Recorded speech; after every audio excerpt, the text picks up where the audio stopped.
Et pour en parler, comme vous le savez, un spécialiste est toujours à la table. Il s'agit cette fois-ci de Jean-Claude Sefou Sadiki, à qui je dis bonjour et bienvenue à ce numéro d'Aïe du Pro. Avec un âne, on ne fait pas un cheval de course, dit un proverbe sénégalais. Bonjour chers Vanéois, bonjour à tous.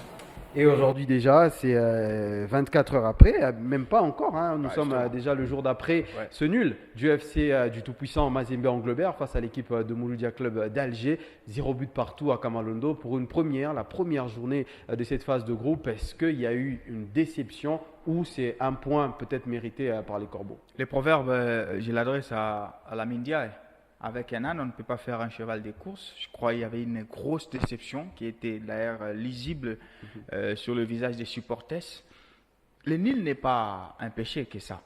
Mais la manière dont le nil a été obtenu hier à Kamalondo, c'était sans manière. Permettez-moi que je me répète, ça veut dire que c'était un TP Mazembe poussif, un TP Mazembe sans inspiration, un TP Mazembe sans âme, une équipe sans colonne vertébrale.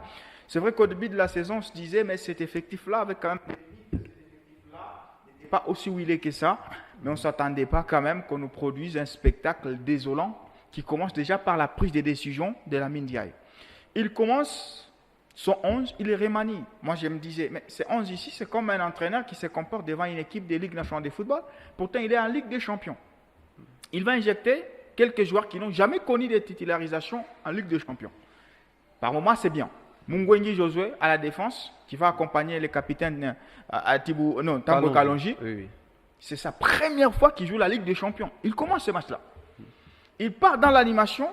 Il met qui? Jean Diouf.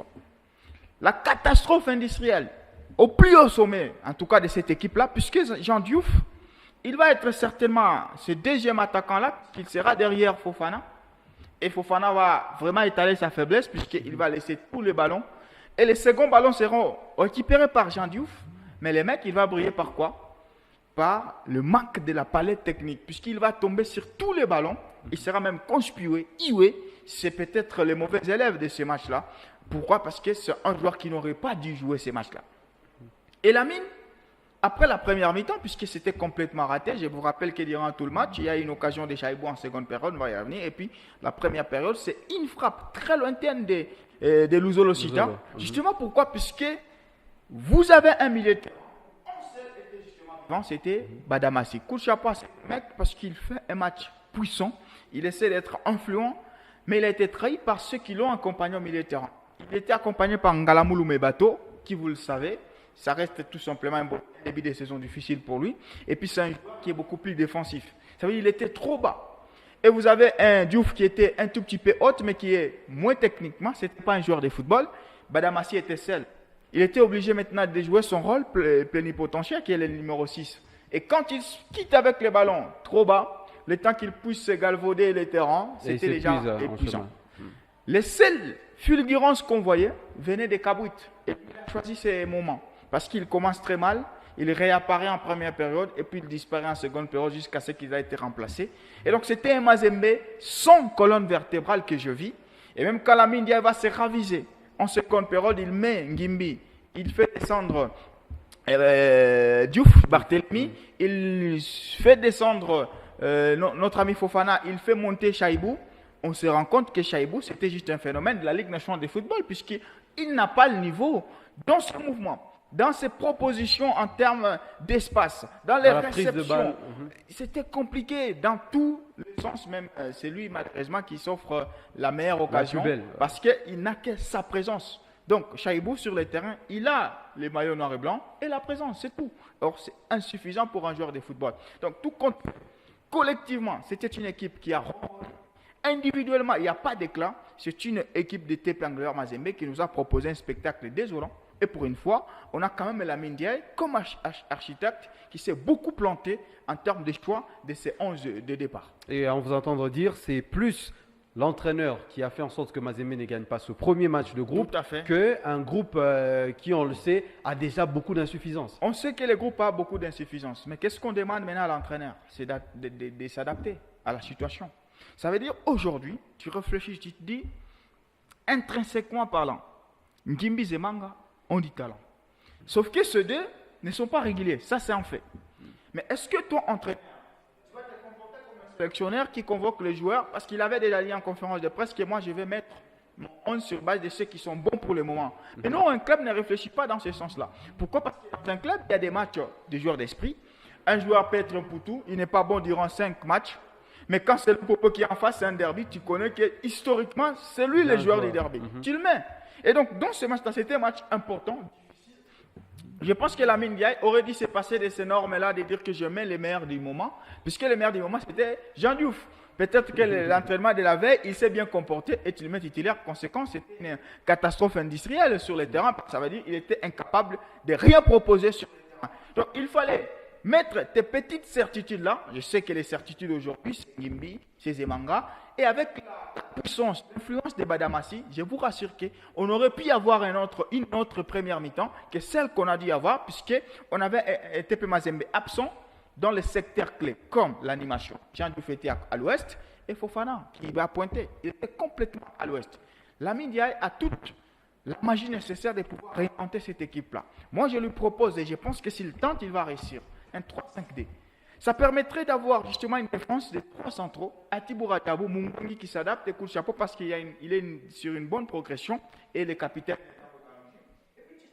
Moussa qui joue hier comme étant un ailier droit, il permettait avec Kabout à gauche ou à droite. C'est aussi quelqu'un qui a des réflexes défensifs en tant que numéro D. Donc, il peut te proposer justement cette palette-là quand il est en piston. Et puis, tu as Luzolosita qui incarne mieux derrière les 3-5-D. Et puis, tu peux te choisir maintenant. Et je peux encore prendre le risque de dire que Badamassi ne peut pas être un 6. Il a une technique extraordinaire qui lui permet justement d'animer le jeu. Mettez Zemanga en 6, ça peut bien le faire. Jean-François Benguela a expérimenté avec les Vita. Mettez Zemanga puisque c'est un joueur qui n'arrive pas à aller de l'avant avec les ballons. Il peut aller au duel et il peut intercepter et puis servir. Zemanga, il peut reculer. Badama peut animer et je vous assure. Et puis tu accompagnes Kabout avec quelqu'un d'autre. Ça peut être Fofana, ça peut être Ochanga, ça peut être Bakata, ça peut être Chaibou. Tu l'accompagnes justement. On peut, dans les insuffisances, tenter de faire quelque chose. Parce qu'on ne me dise pas que c'est mort pour le TP Angleur Mazembe. C'est mort si la mine accepte de mourir. Mais ça peut vivre si la mine accepte de miner tactiquement avec cette équipe. Mais est-ce qu'on peut dire, pour peut-être une mesure de prudence pour la mine, parce que il est peut-être trahi par son effectif. Parce que quand vous parlez de Ngimbi, c'est des joueurs qui manquent parfois de régularité. Zemanga, c'est des joueurs parfois qui manquent de régularité. Est-ce que dans ce match-là, il s'est peut-être dit, à tort peut-être après le match, que je vais faire monter les joueurs qui peut-être ont tout à donner et peut-être qui peuvent saisir leur chance? Il s'est dit, ils m'ont donné aux entraînements, peut-être qu'ils sont dans ces courts temps, je vais profiter de leurs prestations. Sauf qu'un match de football, c'est 90 minutes, et un match de football, c'est le mental. C'est là où il s'est planté. Il fallait mettre des petites certitudes. C'est vrai qu'ils ne sont pas réguliers. Ils ont fait des bons matchs depuis le début de cette saison. Reda Rose, aller-retour, et puis ils ont disparu. Mais en interne, tu sais quand même que face à un niveau qui est élevé, il peut au moins te proposer quelque chose. Donc, pour moi, je me dis aujourd'hui qu'un Ngimbi à 20%, il est suffisant qu'un Jean Diouf à 150%.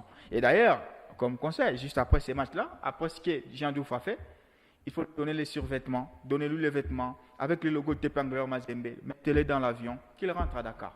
Pour son bien, c'est tout. Jean Diouf décrié sans gants par Jean-Claude Sefou, c'est ce qui a retenu. J'ai déjà la majeure partie des supporters du tout-puissant Mazembe Anglebert, mais ça reste un nul pour les tout-puissants Mazembe, 0 but partout, 1 point engragé, un nul pour une première d'ailleurs pour lancer la compétition, mais malheureusement les protégés de Moïse Katumbi n'ont pas pu gagner leur match à domicile. Il y a eu un autre représentant congolais dans cette Ligue nationale, dans cette Ligue des champions africaine, il s'agit là des unionistes de Maniema Union qui sont allés par contre arracher un match nul des 0 buts partout face à l'équipe de Mamelodi Sundowns. Jean-Claude Sefou, c'est un match héroïque pour Papi Kimoto et ses hommes. Et ça commence à faire beaucoup des matchs héroïques justement pour Papi Kimoto. Il nous surprend, il bat le TP, on se dit on va attendre en Ligue des Champions. Il sort Petro, on se dit mais attendons la phase de là, il fait à l'extérieur à Mamelodi. L'équipe pour moi la plus joueuse parce que ça s'appelle les Brésiliens d'Afrique. Ils ont fait leur jeu, je crois en première période, il y a des stats confirmés.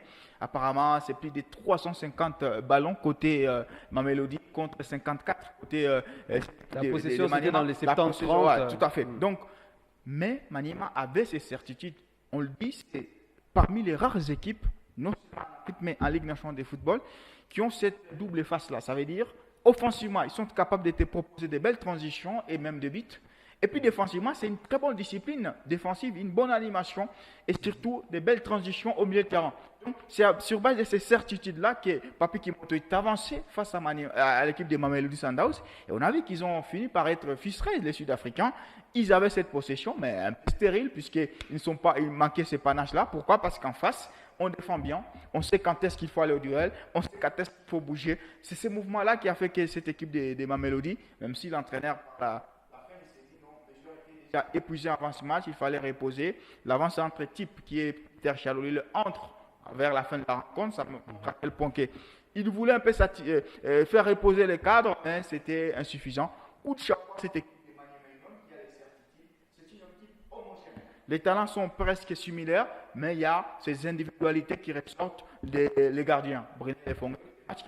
Exceptionnel. C'est un match exceptionnel. Les matchs que tu fais, c'est Batiala, c'est un match aussi exceptionnel, talentueux. Les c'est aussi exceptionnel et talentueux. Moi, je pense aujourd'hui que c'est cette équipe de Mani Maignan qui est assurée de ses certitudes, qui est homogène et qui peut en tout cas profiter de la nonchalance des autres, puisqu'il y a Raja qui a perdu, il y a un île déjà à l'extérieur pour peut-être aller plus loin. Cette équipe de Mani Maignan, il faudrait le souligner, ils avaient eu diverses opportunités pour essayer de gagner ce match. Ouais, justement. On peut dire que Papy Kimoto, en dehors de son 11 qu'il maîtrise, parce que dans ce match, il y a eu un seul changement, est-ce qu'on peut dire qu'il lui manque très peu pour maintenant battre les grands d'Afrique? Bon, ce qu'il fait déjà est pas satisfaisant, mais c'est déjà aussi pas suffisant, mais c'est déjà bon ce qu'il fait. Il ne change pas beaucoup et je crois qu'il y a beaucoup d'entraîneurs qui réfléchissent dans ce sens-là. Il part en Afrique du Sud, c'est vrai, il dit je vais attendre l'adversaire et voir si je peux profiter de ces errances-là pour marquer le but. Mais le nil, déjà, il était suffisant. Et il s'est dit je ne change pas trop mon 11 pour ne pas prendre le risque de mettre quelqu'un, le temps qu'il prenne l'atmosphère des matchs, ça risque de me constituer à une grande faiblesse. Donc, il s'est dit, je laisse ceux qui ont déjà mouillé le maillot, puisque quand un joueur a déjà mouillé le maillot, c'est comme un soldat au combat. À partir du moment où tu as déjà pris une balle, tu te dis, pour moi, c'est mort. Soit je tue l'adversaire, soit c'est moi qui meurs. Donc, il y avait déjà cet esprit-là qu'il ne voulait pas casser. Voilà pourquoi il était attentiste. Mais il a un bon 11 et il a un bon banc. Il y a une profondeur. Je le dis, Maniema, c'est un effectif homogène, des joueurs qui se valent. Il faut rappeler au monde qui nous suit que ce sont des joueurs à 100% congolais. C'est une équipe locale qui est composée de talents congolais et j'espère que c'est là. L'entraîneur connaît ses joueurs. Les joueurs ont déjà adhéré à la philosophie de l'entraîneur et je crois qu'il est réuni pour que cette équipe de Maniema-là fasse une saison qui ne sera jamais oubliée par nous autres. Et l'équipe de Mani Maignan, justement, qui est déjà dans l'histoire parce que ce point arraché en Afrique du Sud face à l'équipe de Mamelodi Sundowns, c'est le tout premier point africain de l'histoire de l'équipe de Mani Maignan. L'histoire est déjà engagée, c'est déjà parti. Alors pour cette équipe de Mani Maignan, comme on dit, l'Afrique du Sud s'en souviendra longtemps. Ah oui. Surtout Mamelodi. Ah oui. On ne va pas oublier Mamelodi. Ils vont s'en souvenir très longtemps parce que là, c'est une frustration pour l'équipe des Sundowns. Ils n'oublieront pas que cette équipe de Mani Maignan vient se rajouter au nom comme TP Mazembe. Tout à fait. Aujourd'hui, on parle de Mani Maignan. On va changer de chapitre pour parler d'un sujet qui, bien évidemment, n'est pas réjouissant, mais là, il faudrait en parler. Jean-Claude Sefou, l'entraîneur de l'UFC Saint-Olopopo, Luc Emael, vient d'être suspendu par la Ligue nationale de football pour une durée de 6 mois. Il est interdit d'ailleurs d'accéder à toute infrastructure sportive parce que le monsieur aurait proféré des propos racistes auprès d'un joueur de l'équipe de Blessing dans un match qu'ils ont d'ailleurs remporté 2-1 et il aurait insulté au passage l'arbitre des tables qui était là lors de ce match-là. Est-ce que vous comprenez cette décision? Est-ce qu'elle est justifiée, logique? Et comment expliquer qu'un entraîneur de ce niveau-là ait ce genre de comportement? Et paraît-il que c'est un récidiviste, puisqu'apparemment du côté des Young Africans, il a eu l'accrochage avec les supporters. Il a proféré toujours des mots racistes à l'endroit justement de ces supporters-là. Ici à Lubumbashi, il n'a pas 6 mois. Il y a eu des tumultes déjà avec certains confrères au stade Kibasa Maliba. Et là, il y a ce fait qui est avéré, puisque la faute, je pense, ne peut pas se prononcer sans justement preuve qui accable ces derniers. Et félicitations déjà pour l'instance qui est montée à la hauteur. Parce qu'on est souvent habitués, nous, nos têtes sont formatées. On sait que quand ça touche Mazembe, Lupopo, Vita, souvent ça ne part pas jusqu'au bout. Mais quand on commence à sanctionner les plus grands, ça va donner beaucoup plus de leçons. Maintenant, pour Luc Emael, pour moi, c'est gravissime les racismes aujourd'hui, c'est un virus qui est en voie d'être éradiqué et qui mine d'ailleurs le football. Beaucoup de joueurs en Europe en sont victimes et ça ne nous réjouit jamais. Pourquoi? On cherche même à ce que les fanatiques puissent être éradiés définitivement. Maintenant, comme il est reconnu coupable par l'instance, moi, je parle maintenant à l'institution Lupopo, comme on dit. Vous savez, une institution qui évolue dans une communauté a deux types d'images. Il y a une image perçue et une image voulue. L'image voulue, c'est celle que toi, en institution, tu vends aux autres. Tu veux que les autres voient en toi. Et l'image perçue, c'est celle que les autres voient réellement en toi.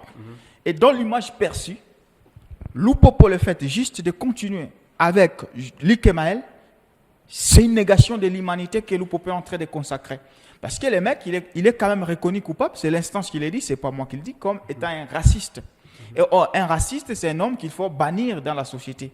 Donc, pour le bien de l'institution Lupopo, moi je leur propose de se séparer de cet entraîneur-là, puisque c'est un entraîneur qui a montré que c'est un bon entraîneur, mais ce n'est pas un bon homme.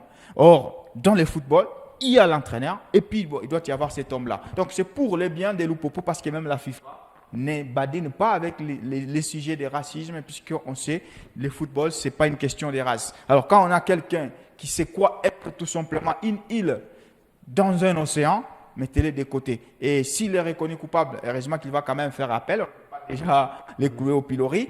Après appel, si la condamnation est justement avérée, il faut le mettre de côté, il faut résilier ce contrat-là, qu'on le dise, monsieur, au revoir, prends tes bagages. Mais sportivement, c'est aussi quand même un grand danger, puisqu'il arrive, dans un bref délai, Likemael, il fait quand même des sensations. Ouais, il s'est fait adopter, il est déjà aimé par les supporters.